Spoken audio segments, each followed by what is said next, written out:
Martin's heart was pounding. When he heard the whisper from upstairs, everything took on a surreal feeling. The diary was calling to him, but how? Wasn't it just a book? With trembling steps, he moved toward the upper floor. The door was wide, open, and inside. It was completely dark at first. He couldn't see anything. But then, in the dim light, an old desk caught his attention, and on it, something stood out. With trembling hands, he lifted the page. The faded ink spread across the surface, its age undeniable. But the most terrifying part? A single sentence was written in his own handwriting. "If you're reading this, I am no longer here." Martin's breath hitched. This was his handwriting? But how? At that exact moment, the curtain moved on its own. A shadow emerged in the corner of the room. It was here. Just before the door slammed shut, Martin caught a glimpse of the shadow's face. It wasn't a creature. It was himself. But it had no eyes. And it was smiling. Martin screamed, spinning around to run.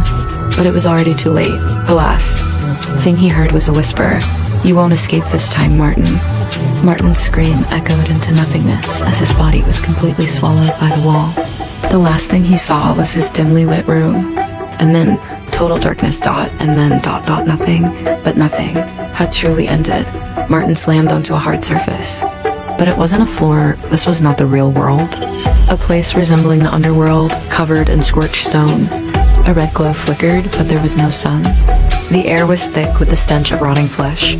Martin quickly scrambled to his feet, his breath caught in his throat. But the most horrifying realization hit him. This place was real, and he could never go back. In front of him stood hundreds of people. But as he looked closer, he realized they were all himself. Some were chained.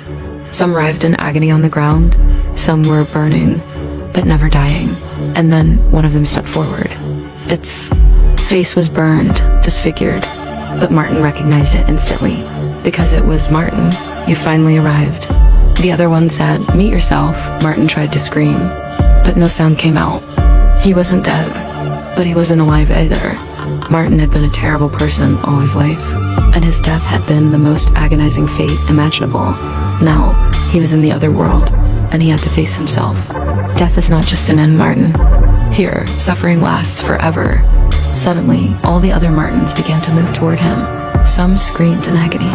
Some tried to pull him in. Some just smiled. And at that moment, Martin understood everything.